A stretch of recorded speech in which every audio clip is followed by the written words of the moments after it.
स्वागत छन्। मेरो च्यानलको नाम चाहिँ मिस्टर म्याथ गुरु रहेछन्।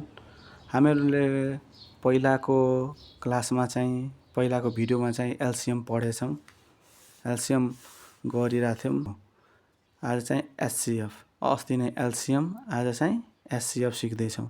एचसिएफ भनेको हाइएस्ट कमन फ्याक्टर, अस्ति एलसिएम लोएस्ट कमन मल्टिप्लाई, अहिले हाइएस्ट कमन फ्याक्टर। यसको एचसिएफ भनेको के हो? एचसिएफ भनेको हाइएस्ट कमन फ्याक्टर हो। यसलाई नेपालीमा के भन्छ भने दुई वा बढी सङ्ख्यालाई ठ्याक्कै भाग जाने सबैभन्दा ठुलो साझा सङ्ख्या, सबैभन्दा के ठुलो साझा सङ्ख्या। ल हामीहरू अस्ति नै उदाहरणले एक्जाम्पलले सिकेका थियौँ, आज पनि एक्जाम्पलले नै सिकिन्छौँ। ल आजको चाहिँ एक्जाम्पल हामीहरू गर्दैछौँ। ल एक्जाम्पलबाट सिकौँ है। एक्जाम्पल के रहेछ? आज दुईवटा नम्बर लिउँ, किनभने एचसिएफ पनि त दुईवटा नम्बरले निकालौँ। अस्ति नै कति एलसिएमको त 12-18 गरेर गरेका थियौँ जस्तो लाग्यो। आज पनि 12-18 नै राखेर गरौँ। ल 12 र 18 को एचसिएफ निकालौ के आउँछ भनेर। ल अब हेरौँ 12 का फ्याक्टरहरू, 12 को फ्याक्टर्स भनेको बुझ्नुभयो? भनेको 12 लाई जाने कुन कुन फ्याक्टर, 12 लाई कसले कसले डिभाइड, कुन कुन नम्बरले डिभाइड गर्न सकिन्छ? 1 ले गर्न सकिन्छ, 2 ले गर्न सकिन्छ, 3 ले गर्न सकिन्छ, 3 4 जा, 4 ले गर्न सकिन्छ, 4 3 जा, 6 ले गर्न सकिन्छन्, र अर्को भनेको 12 ले गर्न सकिन्छ। त्यस्तै अब 18 को, अब 18 को पनि को फ्याक्टर कुन कुन हुन्छ? 18 लाई जाने भनेको 1 ले जान्छन्, 2 ले जान्छ, 3 ले जान्छन्, 4 ले जाँदैन, किनभने 18 लाई 4 ले डिभाइड गर्दाखेरि ठ्याक्कै जाँदैनन्, पोइन्टमा आउँछन् तर जाँदैन। त्यसलाई गएको भन्दैन, डाइरेक्ट नम्बर आउनु पर्यो त्यही अनुसारले। अनि 6 ले जान्छन्, अर्को भनेको 9 ले जान्छन्, अर्को भनेको 18 ले जान्छन्।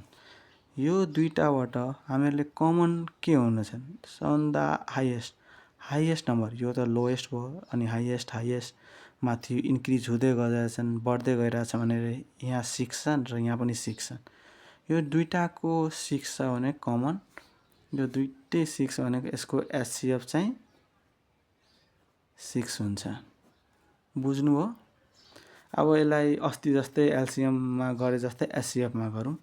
ल 12 र 18 को, 12 र 18 लाई लोएस्ट नम्बरले जाने मल्टिप्लाई भनेको 2 ले त जान्छन्, 2 6 जा, 2 9 जा, अब जान्छन्। अब एउटा चाहिँ 2 ले जान्छ, अर्को चाहिँ 3 ले जाँदो रहेछ, तर 3 ले चाहिँ दुईटैले जान्छन्। हेर्नु त, 3 2 जा एन्ड 3 3 जा 9, अब जान्छ जाँदैनन्। अब जाँदैन भने यसको एचसिएफ के हुन्छ? HCF equal to highest common factor equal to सबै लेख्ने 2 × 3 × 2 × 3, 2 × 3 × 2 × 3, यो भयो। अनि यो दुईटामा कमन कुन कुन छ? 2 कमन छ भने 2 राख्ने, इन्टु 3 कमन छ भने एउटै राख्ने, जुन कमन छ त्यो एउटा राख्ने, 2 कमन भने 2 एउटा राख्ने, अर्को भने 3 कमन छ भने एउटा राख्ने। अनि 2 3 जा कति हुन्छ? 6। हेर्नु त, माथि गरे अनुसारले यहाँ पनि 6 आयो, तर यहाँ पनि 6 आयो। यसलाई नै एचसिएफ भनेको। एचसिएफ भनेको हाइएस्ट कमन फ्याक्टर। एलसिएम र एचसिएफ, एलसिएममा भनेको जुन नम्बरले हामीलाई अगाडिको नम्बर भनेको जस्तो 12 र 18 लाई जाने भने 36 हो, त 36 लाई 12 ले पनि जान्छ, 18 ले पनि जान्छ। तर एचसिएफमा के हुन्छ कि 12 र 18 मा जाने नम्बर चाहिँ कुन कुन हो, कमन कुन कुन हो? यो भनेको जस्तो 2 दुईपल्ट आयो र 3 दुईपल्ट आयो भने 2 लिने कमन, र 3 एउटा कमन लिने 6 हो।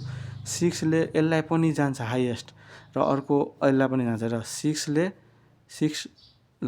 6 ले 12 र 18 लाई डिभाइड गरौँ त, 6 2 जा एन्ड 6 3 जा 2 र 3 आयो कि आएन कमन, यही हो 2 र 3 हामीहरूको कमन आएको छ, त्यही भएर एचसिएफ भनेको 6 हुन्छन्।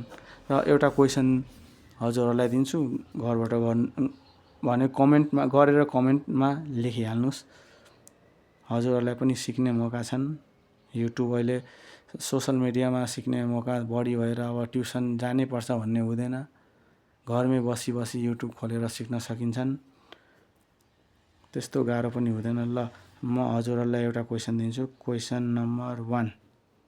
ल हामीहरूले 12 र 18 को गऱ्यौँ, अब हामीले 24 र 36 को गरौँ त। 24 र 36 को एचसिएफ कति आउँछन्, आउँछ निकाल्नुहोस् र कमेन्ट गर्नुहोस्। ल हजुरहरूलाई धन्यवाद। अब अर्को क्लासमा नेक्स्ट टपिक लिएर आउँछु म हजुरको सामने। केही समस्या छ भने, केही क्वेसन छ भने कमेन्टमा राखेर सोध्न सक्नुहुन्छ, म हजुरलाई अवश्य उसको एन्सर दिनेछु। ल धन्यवाद हजुरहरूलाई। आजको क्लास यति नै।